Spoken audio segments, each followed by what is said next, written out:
Welcome to the Tow Club Industry Podcast. Obviously, I'm Art. Thanks for tuning in. We've promised over the course since we started this podcast that we were going to be bringing guests that were in or adjacent to the towing industry. And I'm really excited to have Jason Giddens from JB Tow Accessories today. Jason, how are you? I'm fine, my friend. Thank you, sir. Yeah, no problem, man.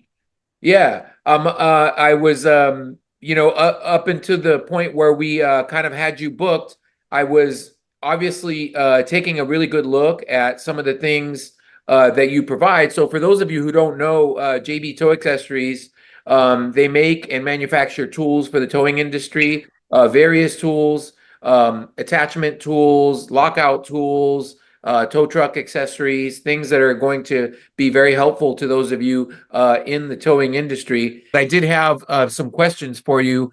And the first one is obviously because you just came on. Can you tell us a little bit about who you are, what your history is, and kind of how you got here in the towing industry? Well, the towing industry, my oldest is probably 25 years. I just needed a job. And a buddy of mine goes, man, you work hard. He goes, I can help you get in the towing business. And it was going to be a temporary thing, which a lot of people know once you start getting into the towing industry in some fashion, you're kind of stuck in it. It just seems to keep a hold on you. Yeah. So what was going to be a temporary thing to get me by ended up the rest of my life being a big part of my family. So I went from just doing motor club and breakdowns, ran into a couple guys that showed me their paychecks that did impounds. And I'm like, holy crap. So my whole goal was I got in with an impound company. I spent a lot of time concentrating on that. And that escalated into me owning an impound and repossession company. And so, because I didn't want to, I didn't want to not be the nice guy, but I wanted to be the guy that made a good living. Sure. And where the money was impounds and repossessions. And I still repo to this day part time. Okay. So I'm still in it. I'll be posting some videos of some repos I've done recently once they're all finished and get it edited and all that stuff. Sure. But so I'm still out there doing some of the stuff. So the stuff I use or the stuff I sell, I still use. My own products and the other products like BAI sell and Race Ramps and NOCO. I use all their products too. So these aren't just products I'm just selling to people. These are products that I've either used in the past or I'm using at the present moment, even my own products. So, and I've just escalated from towing to come up with the big stiffy. I actually came up with the Fat Boys first. And then I ran into a friend of mine. Well, he wasn't a friend at the time, but he is now. That helped me get the patent. Sorry about that. Helped me get the product patent. And then I had other ideas, and he was up to helping me make them ideas happen. Like I have nobody's known this yet, but we built our first prototype of the lasso lockout tool because people have really been asking me for that. I won't sell somebody else's lockout tools. So we have hand machined, and I literally mean these. This is an old school machinist. He writes all the programs by hand. And he has hand cut all the parts out for our first prototype out of aluminum or stainless for our lasso tool. And this thing is bad to the bone, man. I've had the prototype. I was given the news that the first one is finished. The working tool is supposed to be completed, all handmade parts. The only thing that's not handmade is the tube, which that doesn't make any sense. We buy tubing by the foot. So, but the handle, all the working mechanism inside were actually handmade in Tampa, Florida. I'm not saying we won't buy parts, but they're going to be American parts, or we will manufacture them ourselves. And hopefully I'll be using that in a video. I'm super excited about it. Using that in a video probably by this up and coming weekend. I'm going to go get the done tool tomorrow. That's cool, man. And I can appreciate that. As many of the people listening and watching know, I also own a small towing service in the San Francisco Bay Area in California, and we exclusively do private property towing.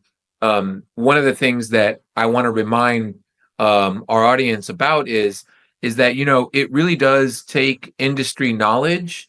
So the reason why I want to know from Jason, hey, what's your background and so forth? How did you get to this point? Is because one of the things that I do know for certain is that you need to know the work in order to build and design good products for the work. So because of your expertise in the work, you're able to understand, hey, I know this is going to work, or I know what doesn't work and what does work.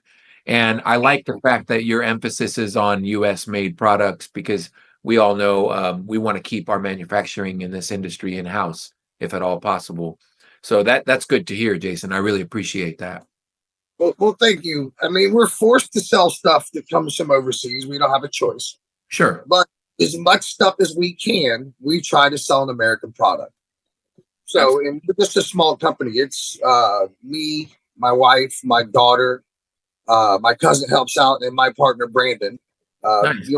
We don't see him a whole lot. He's more of a numbers guy. He helps create some of the software for us, and he's just a smart guy, and he helps out in the background. We'll see him at some of the Somebody you need, because software is is what's going to make it easy for people to purchase the products, right? So, and keep inventory and whatnot. So yeah, that's sounds like a good partnership where one side has, some technical experience and maybe the sales and software and marketing, and you have the industry experience. So I think that's a good kind of setup right there. It works out well for us.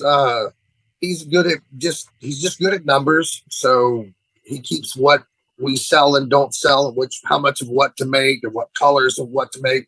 Because I personally do all the powder coating, all the fat boys, or if we do any powder coating that's done to our products, I get up early in the morning. I go and do all that powder coating myself. I mean, we control all the manufacturing for our stuff. Okay. We have at least 2 more inventions coming. I'm hopefully by the end of this year. 2 of them are ideas nobody's ever seen. My new tool is a lasso. The only reason I made that is because people keep asking me to make one. But I have 2 pieces of technology I'm bringing to the lockout world and to the impound world. Hopefully by the end of the year. I wanted to have it done by the last year, but this just became my full-time gig about 6 months ago. So, and now this is what I do every day. I was actually, before I got on here with you, I just finished delivering 2 different winch cables to 2 different customers that had down trucks. So I was doing and delivered their parts for them because they're local here. Nice. So, yeah. We're here to help. How your local, your local customers are going to stick with you if you make it easy for them, right? So that's nice to hear that. Yeah. So that's what we try to do. Hey, Jason, I wanted to ask you, everybody, I think your story is interesting, and everybody that I talk to, always sort of says, I met these people and they had a big influence in my career, or this one particular person or this group. And I'm wondering, for you, anybody that you want to shout out that's been a big part of, kind of where you are today in terms of the industry?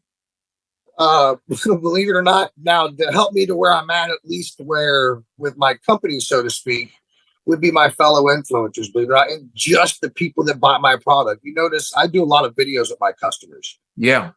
So I try to interact with them. So believe it or not, they're the reasons why I'm where I'm at. And people like Brian Wagman, I mean, everybody knows Wags. He's been a big supporter of mine. Absolutely a fantastic human.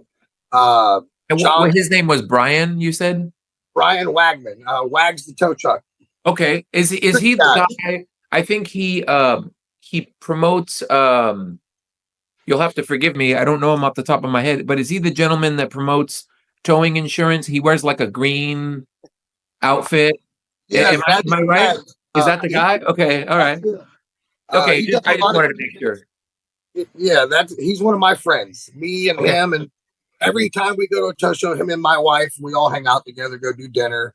He'll come hang with us. He's a super good dude. He's been a big supporter of mine. Tony the Tow Man. And then you got a lot of people know who John DeWeese is, the Tow Ninja. So these are people that have actually supported me, supported my product, helped me at the shows. I've actually had other tow ops that love my product actually come physically help me. So I Cool. mean, it's been really cool. The thing that I don't like in the towing industry nowadays is there's no camaraderie between the operators anymore. Yeah. Uh, We, a lot of the guests I've had on, in addition to the social media groups, they often cite that as something that's discouraging to them. And I think part of it is, you know, I told my last guest, it's much easier to get along with towers when they don't threaten your market share, right? So for example, all of my really good friends in towing are not from where I'm at, right? They're in other parts of the country because, the bottom line is, they don't threaten my market share, right? They're in another market. And I think you might know this too, Jason, is if I tell them something, it won't harm me, so to speak, right? So if I tell them, hey, I'm doing this now, it's been really good. And I may or may not want to say that same thing to a local competitor of mine, right? yeah, So I think that's part of it.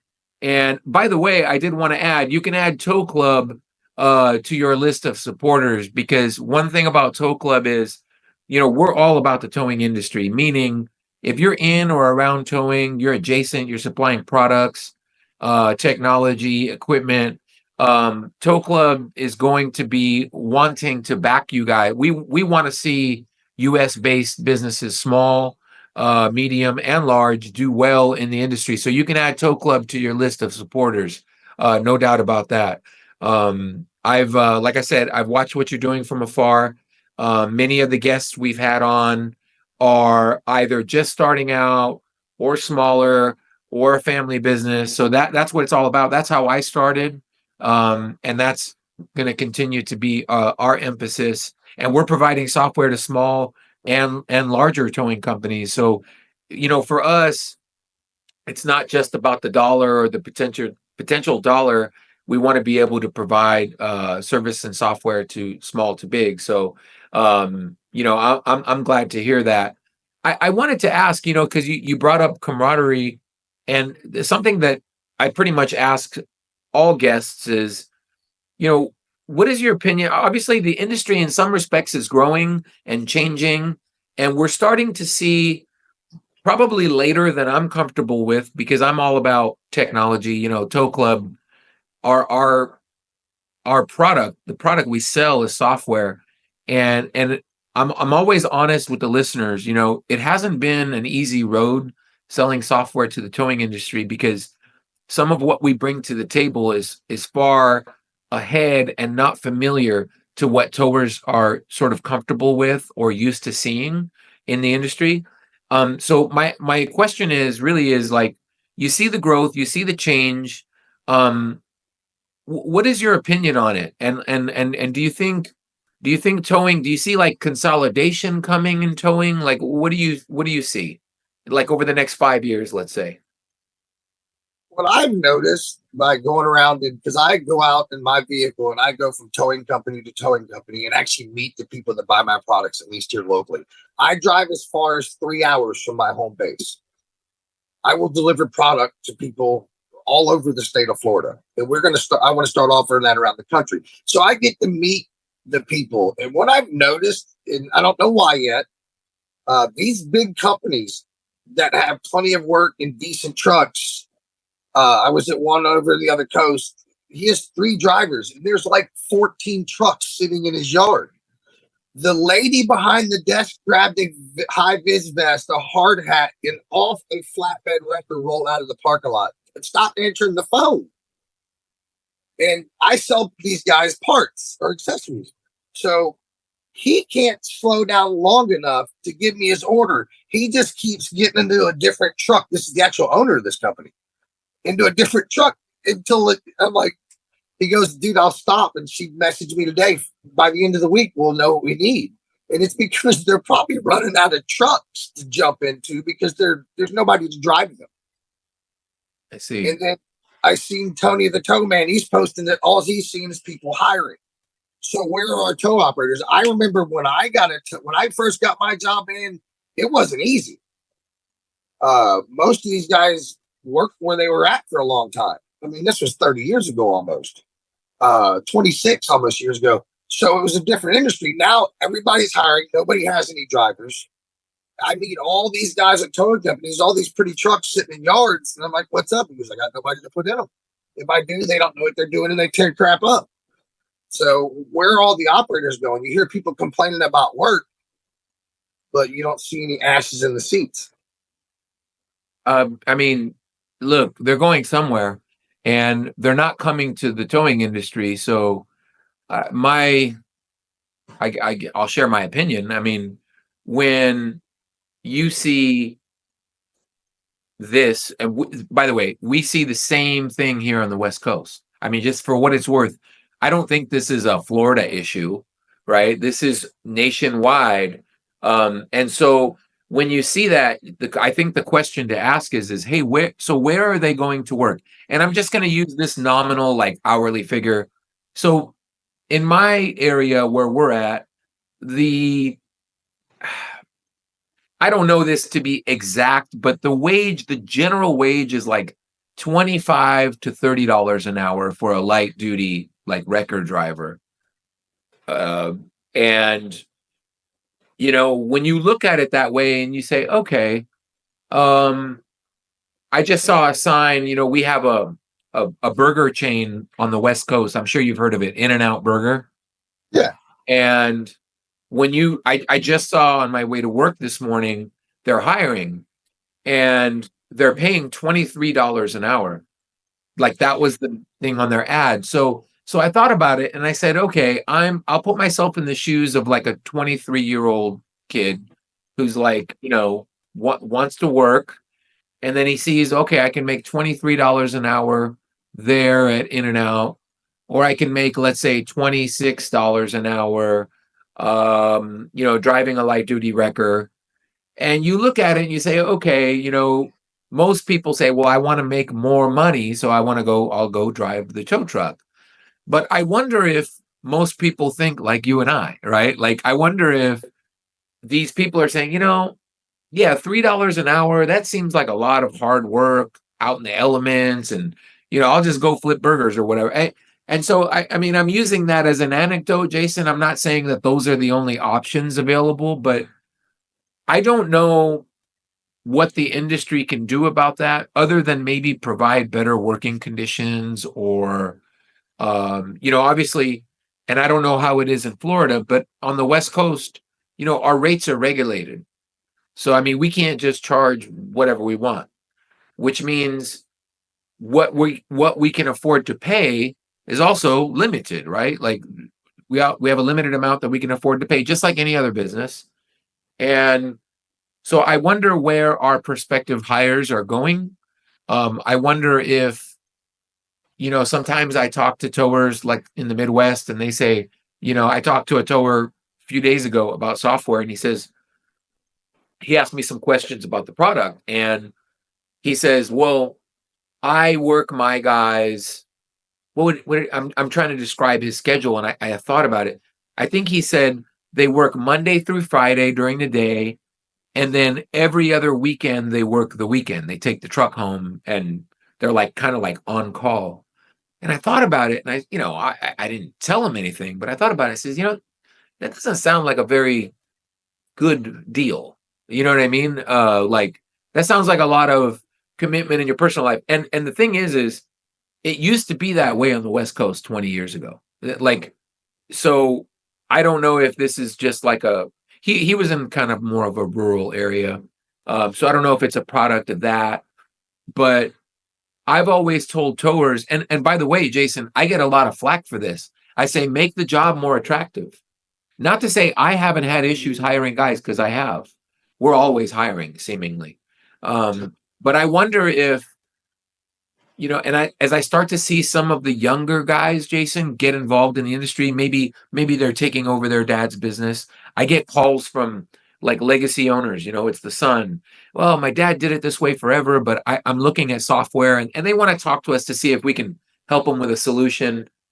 And so I'm encouraged when I see the boys take over, and you and I both know, I think you would agree with me, those takeovers can go both ways, right? Either the kid drives the goddamn thing into the ground in a matter of a few months, or if it's a smart kid, He says, no, dad did it this way, but I think there's better ways. I'm going to learn and I'm going to reinvest in the business. And so I've seen both situations, but I'm wondering, you know, I'll put the ball in your court. I mean, where do you think they're going? What do you think the reason is? I don't think the answer is as simple as, oh, they don't want to work. I think there's more to it. What do you think? What do you think if you had to put your finger on it? If I had to get back into a full-time operator job of some sort, it would either be road service strictly or repos. I would not want nothing to do with impounds because it's such a pain. And at least where we're at in our state, we're super regulated. Yeah. You have to have, I mean, when I first started doing it, you just towed the darn car. You hook it up, you drag it off, you have a contract with the company, your signs are up. You just did it by the like you're supposed to. It was still regulated back then, but not like it is now. Back then it was more like just behave. We can come arrest you if we think you're doing stupid stuff. That was it. Nobody really cared. Nobody really messed with it. And then everybody started doing it. And then people are just charging these insane rates. So now they've regulated it to where it's super pain in the butt to impound a car in Tampa. So I personally think they've made it such a hassle that by the time you do one impound, you've got 45 minutes of paperwork. Mm-hmm. Okay, you don't get paid by the hour. I come up in the industry when I did it, the first company I worked for was just me. I worked all the time. But the first real towing company I worked for, there was 5 of us. You were first, second, third, fourth, or fifth. If you were fourth and fifth, you were off. Period. You wanted to work, you could go get in your truck and work. But if you were fourth and fifth, then were your days off. Didn't matter where they fell. So it rotated every day. You never had the same days off. You never were without your truck. And you made 30%. If you worked 3 hours a day or 30 hours a day, you made 30%. There was no hourly. There was no, oh, if you don't make anything, here's $500. You either went and found impounds and hustled, or you didn't make any money, period. So that's what I did. Me and a lot of my family's time were spent in records. My wife used to work with me. We called it date night. We just did it this past Saturday. We went out and got dinner and repo cars. My kids have went and done it with me. So I don't get these guys. They've demotivated our record operators. Here's $500 if you don't do anything. I don't want your $500. I want the work. Go get me work, and I will kill that stuff. I will tow more cars than you know what to do with. And that's how I did everything I did. I owned my own towing and repossession company. All we did was impounds and repos, except for a handful of shops and other side stuff that we did to kind of help pay some of the bills because we were just starting. You take money wherever you can get it. Yeah. Well, then people stuck with us, so we stuck with them. So even though we really didn't do consensual towing anymore, they were always there from the beginning. So there was like 8 or 9 shops that we continued to do that for. But besides that, it was impounds and repos. That was it. Yeah. Out of all the other mess. And then we just stopped doing impounds and just started doing repos because impounds are such a pain in the butt. So I think that's where it's gone. People just want to tow cars. They don't want to do all the office work. Yeah, I mean, you actually touched on something that I think is worth discussing a little bit, Jason. And the fact is that I've also heard stories about Florida's regulation of PPI. I talked to a friend of mine in Texas, a big PPI tower out there recently. They've got some considerable regulation. California's got a ton. One thing that I think gets overlooked a lot is, it used to be that we had these paper tickets, right? To do a PPI, we would fill it out. And then the property manager, we'd give it to them. Hey, that's the car, sign, order the removal of it. So the minute they sign, I mean, the ink's not dry. We got that car out on the road. I mean, it's gone, right? It's towed. But, using paper makes it really difficult to comply with all the regulations.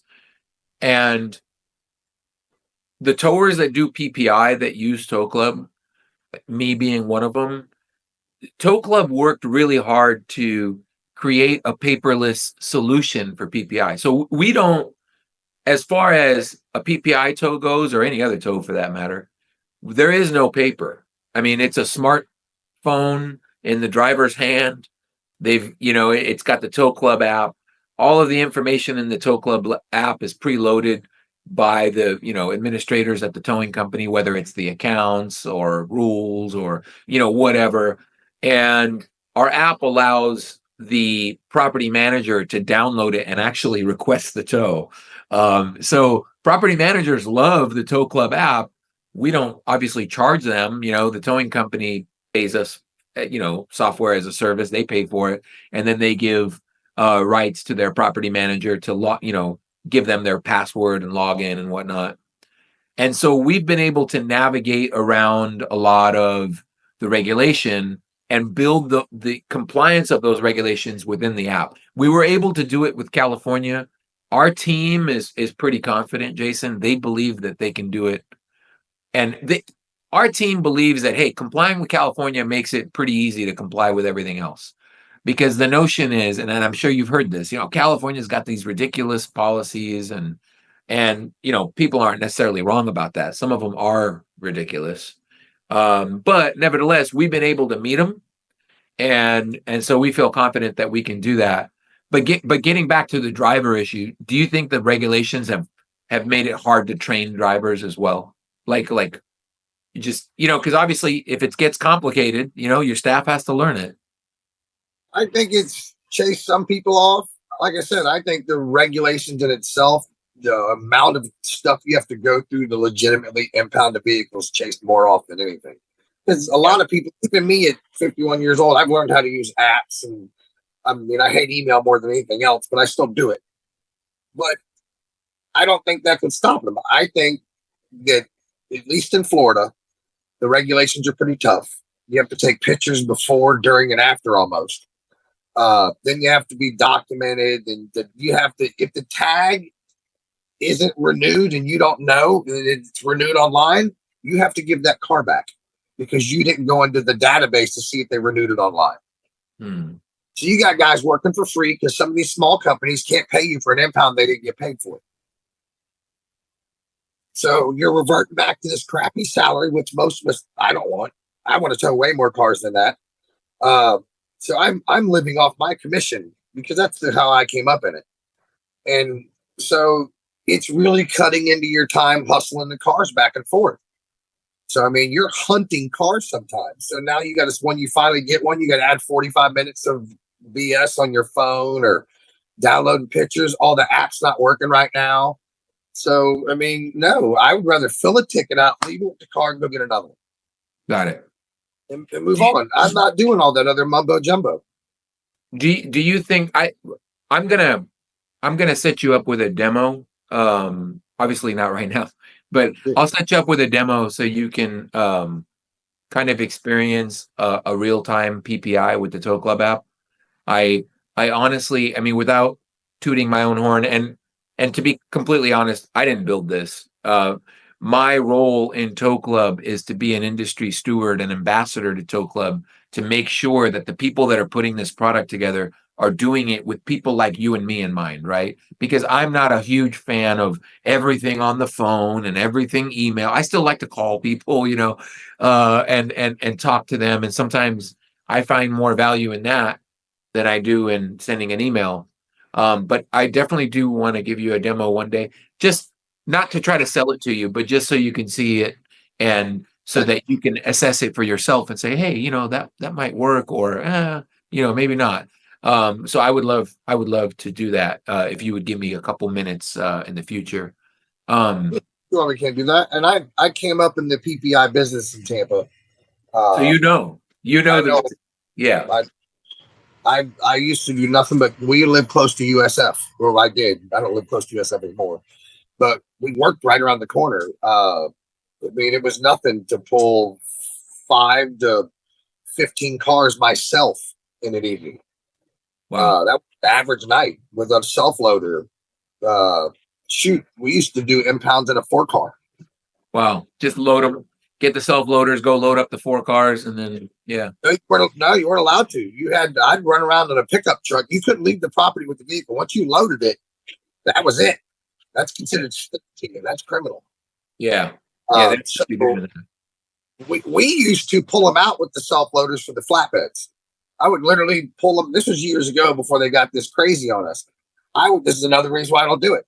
We would pull them from the back of the complex instead of flatbeds running through and clanking the chains and beds. And no matter how slow you go over speed bump, you're making noise. Sure. So we just parked up by the clubhouse and we'd bring them to the flatbeds, and off they would go. And then we'd grab one each and off we'd go. And it's safer because you're in and out. You're not tearing people's cars up and dragging them up on the beds. I would set the car right on your bed with my autoloader. You wouldn't even just tilt the bed up. I'd pull right up underneath it. Strap it down. Strap it down. You wouldn't even have to winch it up. You could just throw your 8-points right on it right there. Right. You put winch cable on it. If you use 8-point tie downs, 8-point tie down it, and off you go. Nobody's car's getting tore up. I was super experienced autoloader driver. So, I mean, but then people were getting pissed because we were getting more cars that way. Sure. They had less of a fighting chance because I could roll in a nice little autoloader, pick your car up and be gone. Or even I didn't drag cars when it come to PPIs. I used Gojacks. Yeah. Big fan of the Gojack. Mm-hmm. So I didn't mind Gojacking cars. I didn't pinch tires. I don't pick cars up from underneath. Sure. Maybe in a repo, if I thought my safety was in jeopardy, if I got out and I couldn't be in the safety of my cab, which has only happened a couple times, but I will drag a car. I would drag the mess out of your car with a repossession. I'm getting ready to post a video where I drug a car from one side of the shopping mall to the back side of the other side of the shopping mall. It's probably going to give me a lot of crap, but I don't think they didn't redeem it. You can't see the plate number. That's why it's not up yet. The guy that edits my videos is editing all the numbers off the truck and off the plates and stuff. Sure. But yeah, I'm safety first. Me on the vehicle. I'm going to do it safety. I'm not dragging the car without straps. I don't. Like I said, on PPIs, I Gojak to pretty much every car. We want to, I appreciate that, Jason. I mean, at Tow Club, one of the things that I talk about with the team, be it Kelly, Michael, Sandeep, etc., is like, we want to associate ourselves with those in the industry that are trying to promote doing things correctly, and sometimes, not everybody agrees on everything, but, we had a guest on recently, you might know him, Christopher Young. He makes a lot of videos about how to, deal with these newer cars, electric vehicles and tow truck tech. And that I like to see that because that is useful information for towers, right? Like they get to see, hey, this new electric car, don't do this, you're gonna mess it up, do it this way. So I can certainly appreciate that. I wish the entire industry felt the same way, but you and I both know, sometimes we encounter people that, are not in the industry for the right reasons. And, that's unfortunate. But what I've noticed, I'm sure you noticed the same. They don't usually last in the industry. If they're here to make a quick buck, they're a flash in the pan. The shortcuts will catch up to them, right? We've all seen that. So, I mean, this kind of leads me to my next thing is like, how do you think, I mean, there's obviously, Jason, a disconnect between owners and drivers, right? Because the owners are like, I want you to do this. And the drivers are like, hey, I want to do this. But how do you think, drivers, owners can join together and just kind of like support one another across the industry? If I was to ask this question on social media, I know I would get a host, and I have asked it before, but I know I would get a host of different responses, but I'd like to hear yours, What I think it needs to go back to simple of just sitting down and breaking bread between operators and owners. I won't give any company names, but I have a friend of mine that works at a fairly large company on the other coast of Florida, and he's never met the owner of the company. He's seen him, never met him, never eaten lunch with him, never eaten breakfast with him. Is it a big company? It's a good sized company. But at the end of the day, who cares? I mean, I think they're 10 trucks, 12 trucks. That's a medium company. Not huge. Yeah, it's not huge, but how have you never met the owner? Every company I've ever worked for, except for my last run not too long ago, everybody sat down, either ate breakfast together or lunch together. Even if you didn't like the other operators or didn't weren't fond of the owner, whatever, these people still sat down and you talked about your day. And when you share a meal with people and you share conversation with people face to face, even if you're not fond of that person, you still build a bond with them. Yeah. And you're going to be on the side of the road with these people. We did a lot of accidents, so we live in a big area, so some of these accidents encompassed almost the entire company. So you want to make sure that you have people that are working with you, not against you. Yeah. Like you said, even in companies, they're in my market share. Yeah. These are my toes, not Yeah. yours. Yeah. We never had that mentality. When we would go out and do impounds, we all worked as a team. I worked for a little company in Tampa. There was 3 of us were the main guys. There's 5 of us in total, but the other 2 guys just wanted to run rotations and shop calls and do only what they had to do, which was perfect. But all 3 of us went to every complex together. We all made sure everybody left at least with 1 car, no matter what. Mm-hmm. They drove flatbeds, I drove a wheel lift. These guys actually split every other wheel lift with me. So I got 2 cars every run. Either one of them got 2 cars every run. It was very seldom that one of us got only 1 car. There was always 5 cars, 3 people, and at the end of the night, we split all the tickets. Is what it boiled down to. You find me 3 guys now that do that. Yeah.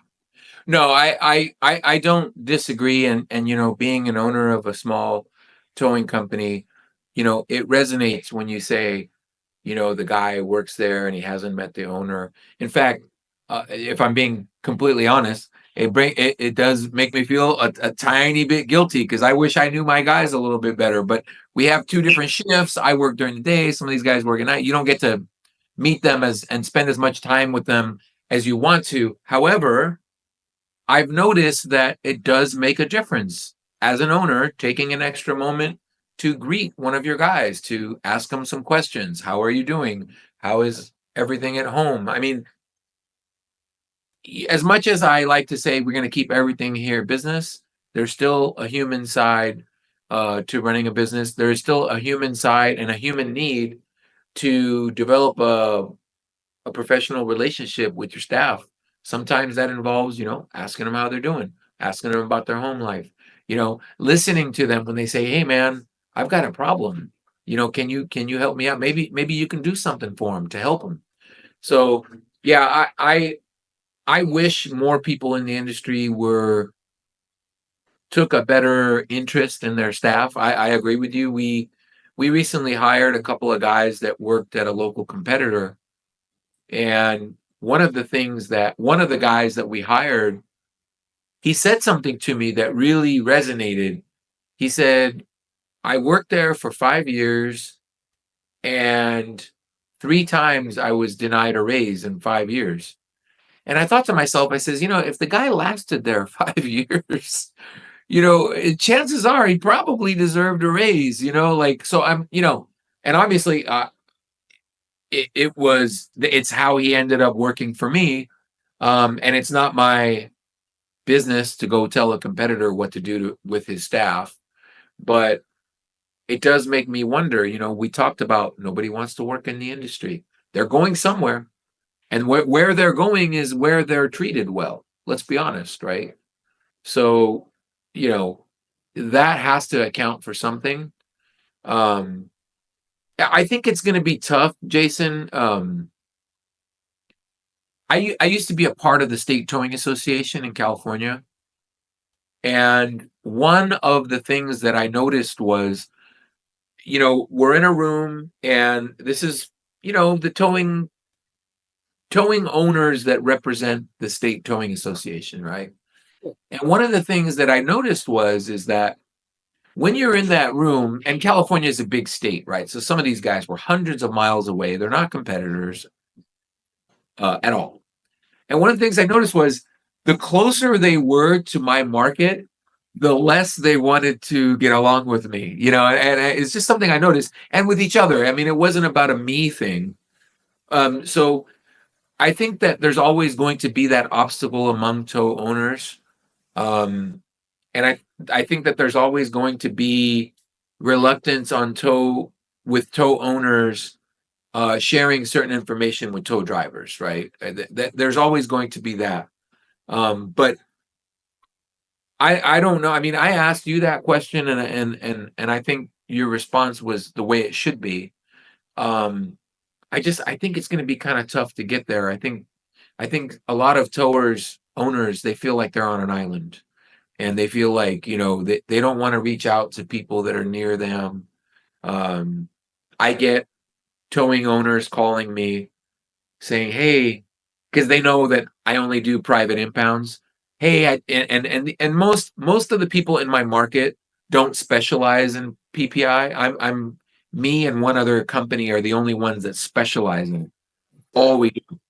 And so every once in a while, there's a local tow company that does an impound, and then they're getting sued, and they'll call me, "Hey, I did this private property impound, and I'm getting sued." And I'm like, "What were you expecting?"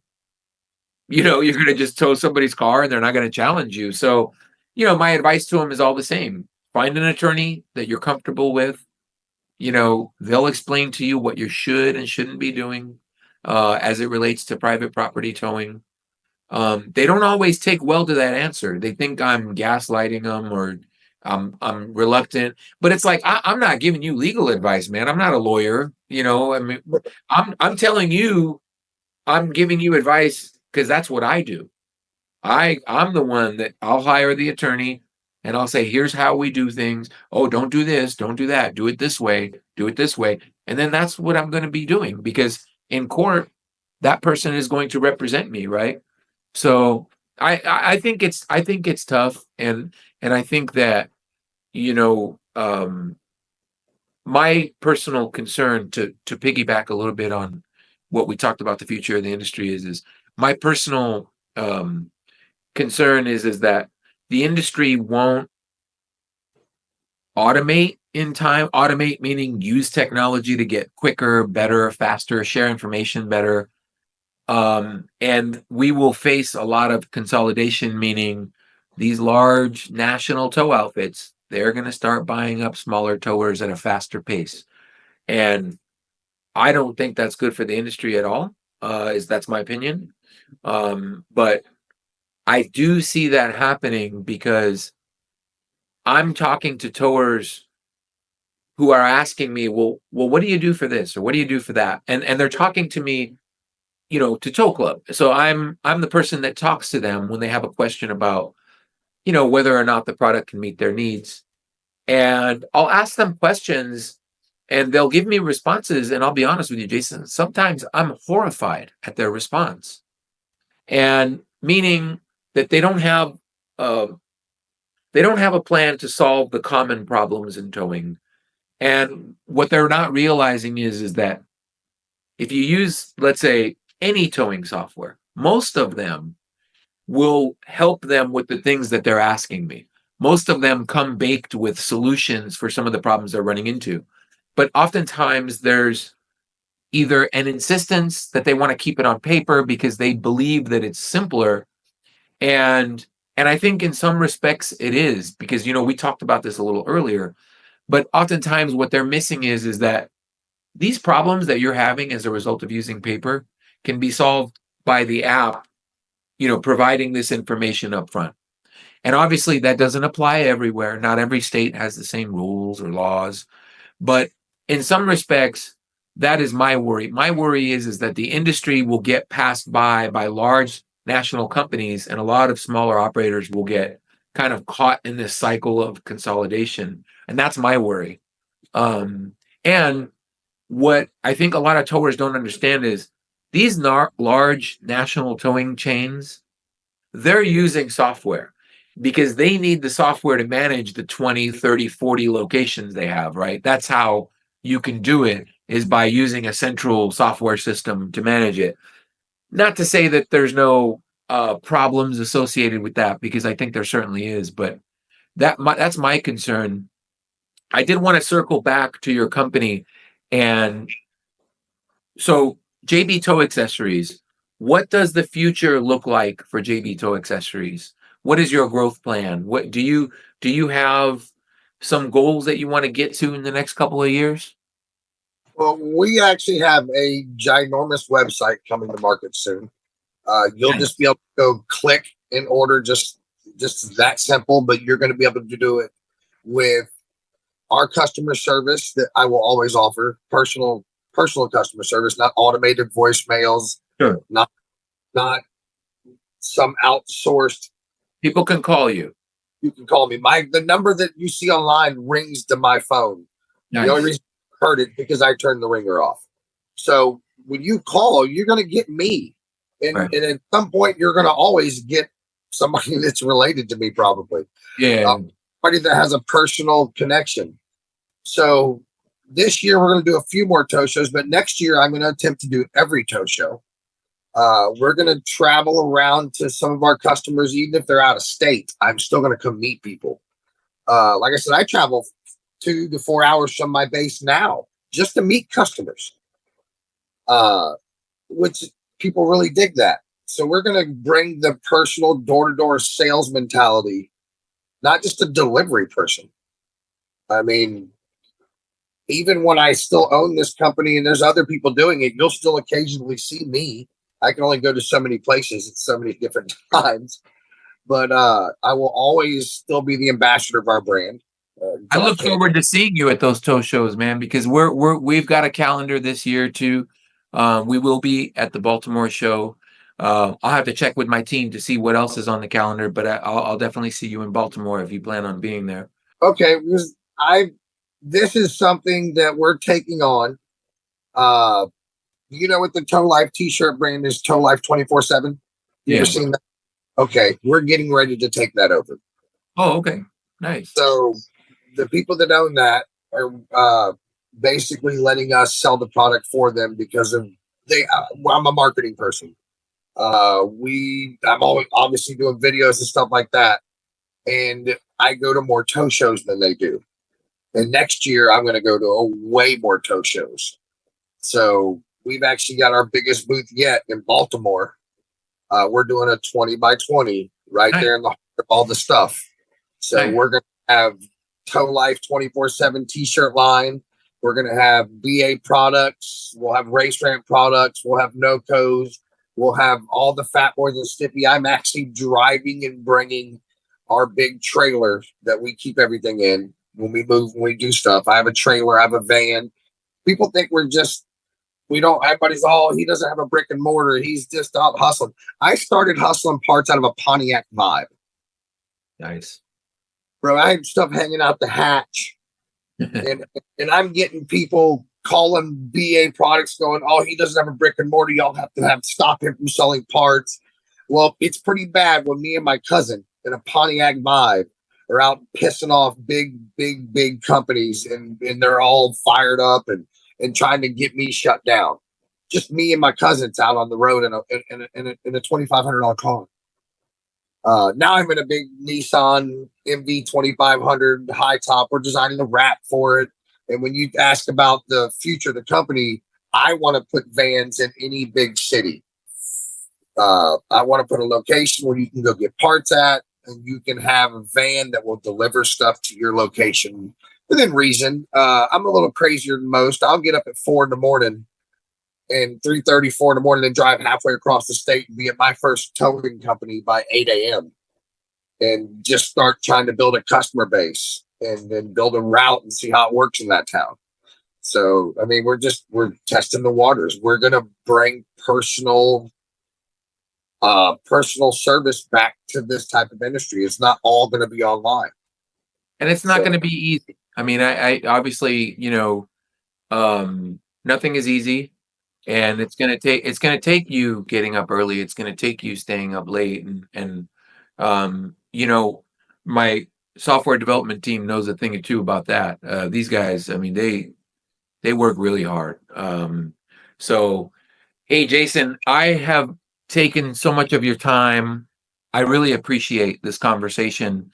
I do want to remind the listeners too, please, the information for Jason's company and the link in order to view his website and purchase JB Tow accessory products is in the video description.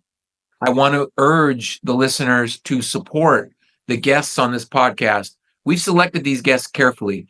Jason has dedicated a great deal of his life to the towing industry and is now making products that are going to help make the tower's job easier and more efficient and budget friendly. Because one thing I can tell about Jason is he really cares about the industry and he's not trying to gouge towers. Jason, I really appreciate you coming on, man. Thanks for joining the Tow Club podcast. Not a problem. I want to touch on something I meant to say something about earlier when you talk about the people being in the same market. Yeah. I was over in Melbourne. A good friend of mine named Shep has a towing company in Melbourne, Florida. He was actually personally taking me around to all the tow companies he knew everybody at. He was raised in that area, so he knew everybody. So there is a towing community in Melbourne, Florida that I have yet to see. They have a group text. Hopefully, I don't get anybody in trouble for this. I don't think I will because they talk about it openly. That, like, say, Shep's Towing, they're a small company. So if he's on a long haul and they need his wheel lift to do a recovery, now he's been rotated. He's gonna miss that police call. So say you run behind me on the rotation list. When you're running your rotation, you stop long enough to send, hey, Jason, you're on top. I just got my rotation. Don't go out of town. Right. These guys have a group text to like 2 little cities in and around Melbourne to where they share this knowledge each other so the other tower doesn't get rotated and miss money. And I know, at least in Florida, if you get rotated a certain amount of times, you get fined or suspended. So these guys have formed a group chat to let everybody know when their next police call is coming up so they don't miss it. Yeah, that's good stuff. So I found that to be super cool because you don't hear that anywhere else. And I've been as far as Port Charlotte, which is almost a 4-hour drive for me, over to the other coast, Coco, Melbourne. And that Coco, Melbourne area, there's a real community in the towing world, which is the rest of the world's missing. Like I was in Coco, 5 towing companies worked out of the same little corner, literally, almost the same parking lot. And they share each other's trucks and help each other. So that is the only area I've seen that in so far in my traveling around, at least Florida, which I thought that was super, super awesome when them guys were all in a small circle helping each other out. Right. In this county now, they'd rather see you get kicked off rotation so they get the next call. Well, hopefully what they're doing is contagious, man, and it spreads. You know, I mean, I wish more towers would work together like that, but I've seen it both ways, you know, and some guys get along well and some guys hate each other, and in my market, I'm not well liked because I have most of the PPI business, so they just kind of, success brings enemies. You get market share, you get enemies. And I get it. Trust me. Yeah, I love my haters. I know I'm doing something right if they're going out of their way to do what they're doing. So, but Jason, I did want to remind you. I want to spend a little, like, just a few minutes with you sometime soon, demoing how Tow Club is used for PPI, because I honestly think it would blow you away when you saw how easy it was. Like we have property managers, man, and like they just go on their phone, they take the picture, and they send it, and then we get a alert, hey, this person needs this car towed, and then they sign it. It's pretty slick, man. I think you would like it. I would like to do that because maybe I can. I don't know if y'all doing that for Florida yet. So right now we're just in California, but we are coming to Texas, Florida. So I'll be honest with you, Jason. What we did is when we put this product together, we said, okay, the development team and we had several meetings, and what we said is that if we can comply with California law, we can comply with any law. And that's because California is just ridiculous. I mean, there's just laws after rules. The state says this, the city says this, the county says this. So what we did is we focused on California first because that's where we're at. And then what we did is we said, okay, who are the big PPI towers in California? So in Northern California, it's me and a couple other guys, and we're all on Tow Club. So it's working real well. And it's what we call the beta. So the commercial version of Tow Club drops in less than 30 days. And what we've decided is that For the rest of the year, we'll let it play out in California. But then what we want to do is we want to look at Florida and Texas, because we think that, and well, you know this because you did PPI. We think Florida is good for PPI, and our product we think is the best for PPI because of what it can do. Right? I'll give you an example. So I'm sure when you did PPI, you wanted new accounts, right? So you'd go and talk to, let's say, the apartment manager, say, hey, I can take care of you. Sign up with me. And then you go hang their signs. So the way we do it is we send them a link. There's no paper. Hey, fill this out. When they fill it out and hit save, we get a notification. Hey, you have a new client. Go hang signs. We go hang the signs. We take pictures of the signs. So now when you go into Tow Club and you see ABC Apartments, you see their agreement that they filled out. And then the signs that we posted that we timestamp, the pictures are all timestamped. So when I go to court with that person, Your Honor, here's the agreement. Here's the signs that we posted on this day. Here's the timestamp. Here's the way the car was parked. Here, you notice the timestamp under the photo. You can't manipulate. Here's the timestamp. Here's the manager's signature saying tow that car away. In California, they require a signature for every tow. I'm not sure if they require that in Florida or not. Do they require that? No, you just have to have a signed contract and posted signs, and you can just whatever rules they give you, that's what you follow. That's what you follow. Okay. So California makes you get a signature for every tow. So most of the apartment managers, they say, hey, the security can sign or whatever, because it's most of the tows happen at night. I'm sure you know that. Yeah. But yeah, I really think you would enjoy the way the product works, and maybe you could be of help spreading the word if you think it's a good thing. It also has integrated payment processing. So when you go to like a big store and you use your card, the information all comes on one receipt. Yeah. So Tow Club has an integration the same way. So when the people come to claim their car, they don't get any paper. We tell them, hey, we're going to email you the towing report. We'll print it out if they demand that, but we email them the towing report. And then when they pay, we will email or print them the final receipt. And it's all one. So there's no like separate credit card receipt that gets lost. It all gets saved in the software. Yeah. So, another thing that you might like or not like is when our customers request the tow, I'm going to be honest with you, like 1 out of 10 do it. The other ones say, no, I want you to come do it, right? But some of them like requesting it. When they do that, when they log in, they can see all the activity. So you know how it works. You towed for apartments, right? The guy gets towed. The first thing he does in the morning is he goes and yells at the property manager, you bitch, you had my car towed, whatever. Well, Our customers, what they do when that guy does that, they log in, they look at his car, they open up all the photos. Is this your car?